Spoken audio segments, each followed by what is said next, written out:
Noong Disyembre 2018, isang 29 na taong gulang na babae na matagal nang nakakoma o nasa persistent vegetative state sa isang long-term care facility sa Hacienda Healthcare sa Phoenix, Arizona ay nanganak na ikinagulat ng lahat ng staff.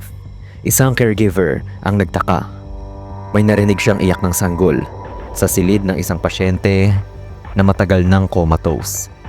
Laking gulat ng lahat. Ang pasyente ay buntis at nanganak. Walang sino man ang may alam o nakapansin na siya ay buntis, kahit ang pagle-labor mismo ang nagbunyag ng krimen. Walang nakapansin. Walang umalingaw-ngaw na sigaw. Pero isang araw, may narinig. Isang iyak. Isang sanggol. Galing sa isang babaeng walang malay. Isang babaeng sa mata ng mundo ay imposibleng mabuntis. Matapos ang insidente, agad na nagsagawa ng DNA testing sa lahat ng lalaki sa facility. Kalaunan, natukoy ang salarin na si Nathan Sutherland, isang 36 years old na nurse sa pasilidad. Si Sutherland ay regular na nag-aalaga sa pasyente. Paulit-ulit niya palang pinagsamantalahan ng babaeng kanyang pasyente habang hindi ito makagalaw. Paano kung isang taong hindi makagalaw, hindi makapagsalita, at hindi man lang kayang ipikit ang sariling mata ay biglang nanganak? Paano kung ang isang taong walang kakayahang humingi ng tulong ay nabuso sa loob ng isang lugar na dapat sana iligtas para sa kanya? Isang pasyenteng matagal ng comatose, tahimik na pinagsamantalahan, walang sumigaw, walang humingi ng tulong, walang nakapansin, hanggang sa may marinig silang iyak. Iyak na hindi nila inaasahan. Ito ang kaso na yumanig hindi lang sa Amerika, kundi sa buong mundo. Isang krimen na tila imposibleng mangyari, pero nangyari. At ang mas masakit, nangyari ito sa loob ng ospital mismo. Akala natin, kapag ang isang mahal sa buhay ay nakoma, ang susunod nating laban ay ang paghihintay, ang dasal, ang posibilidad na magising sila. Hindi natin iniisip na may mga nilalang na kayang samantalahin ang katahimikan ng isang pasyente at gawin ang pinakakarumal-dumal na bagay habang walang ibang nakakaalam. Sa isang pasilidad sa Phoenix, Arizona na tinatawag na Hacienda Healthcare, isang babaeng hindi na makapagsalita, hindi makagalaw, at hindi makapagbigay ng senyalis ng tulong ay paulit-ulit na ginahasa. Ang biktima ay mula sa San Carlos, Apache, Indian Reservation, at mula pa noong 1992, inalagaan na siya sa nasabing pasilidad. 3 taong gulang pa lamang siya noon.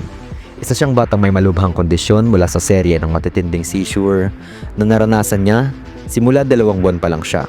Hindi na siya nakapagsalita at tanging pag-iyak, kaunting galaw ng ulo, leeg o mga braso at mga senyales ng sakit sa muka ang kanyang kayang ipakita. Taon nang lumipas, nakalipas ang 26 na taon ng katahimikan na para bang natigil ang mundo para sa batang iyon habang patuloy na umiikot ang oras sa paligid niya.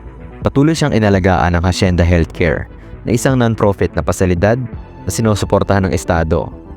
Ngunit sa loob ng mga pader na iyon, hindi alam ng kanyang pamilya na may isang demonyo sa katauhan ng isang nurse. Si Nathan Sutherland, isang lisensyadong practical nurse, walang bahid ng reklamo sa kanyang record. Isang mukha ng profesionalismo, ngunit sa bawat pagpasok niya sa silid ng pasyente, kapag walang nakakakita, walang CCTV, walang saksi, ay may ginagawa siyang kasuklam-suklam. At lahat ay nanatiling tahimik. Walang umalingaw-ngaw na reklamo dahil ang biktima ay hindi makapagsumbong.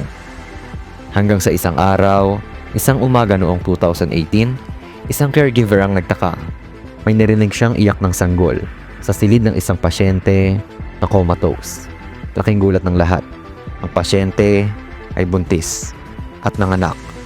Isang babaeng walang kamalayan sa sarili, walang kakayahang makipagtalik, walang posibilidad na pumayag o tumutol, ay pinagbuntis ang isang sanggol sa ospital sa ilalim ng pangangalaga. Dahil dito, agad na nagsagawa ng investigasyon ng mga otoridad.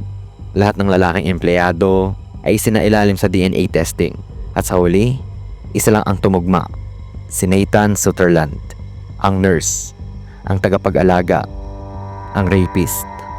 Ang krimeng ito ay umalingaw-ngaw, hindi lang sa buong Amerika, kundi pati na rin sa buong mundo. Napabalita ito sa CNN, New York Times, USA Today, at mga European outlets. Hindi dahil ito'y ordinaryong krimen, kundi dahil pinakita nito ang pinakamasahol na pwedeng mangyari kapag ang tiwala ay winasak sa pinakamahina at walang kalaban-labang miyembro ng lipunan. Ilang taon pa bang nakalusot si Sutherland? Ilang beses pa ba niya ginawa ang kababuyang ito? At masakit mang isipin, siya lang ba? Dahil sa katahimikan ng isang comatose patient, ilan pa kaya ang nagsisigaw sa loob, ngunit walang boses?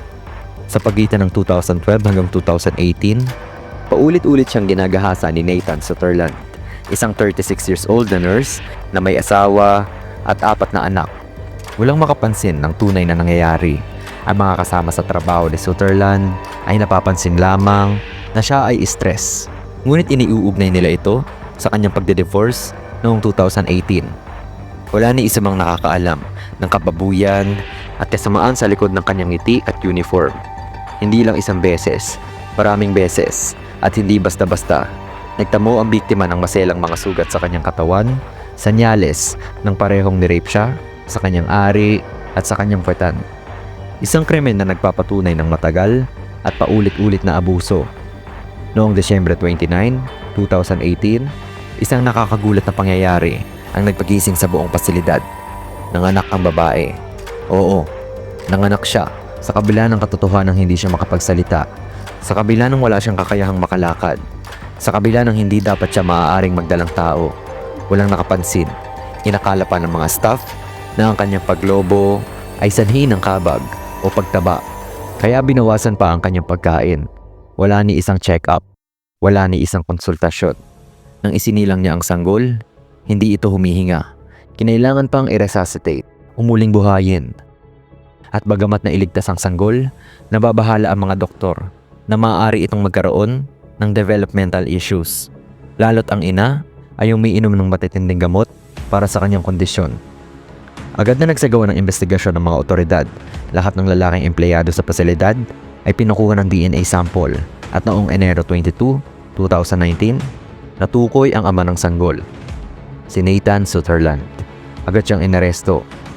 Makalipas ang 2 araw, isinuko niya ang kanyang lisensya bilang nurse. Ang pangyayari ay naging mitya ng pagbabago. Nagbitiw ang CEO ng Hacienda Healthcare. Tinanggalan ng lisensya ang pasilidad dahil sa iba pang natuklasang kapabayaan, kabilang na ang isang pasyenteng may uod sa katawan. Naungkat rin sa investigasyon na noong 2002 pa, humiling na ang pamilya ng biktima na pawang mga babaeng nurse lamang ang hawak sa kanilang anak matapos ang mga ulat ng mga hindi angkop na paghawak dito. Ngunit hindi ito sinunod ng pasilidad. Kasunod nito, isinara ang Hacienda Healthcare noong Pebrero 2019. Ngunit muling binuksan ito noong Mayo sa ilalim ng bagong pamunuan. Nagharap ng kaso ang pamilya ng biktima laban sa estado. Humihingi ng $45 million bilang danyos. $25 million para sa biktima at $10 million para sa kanyang ama at ina.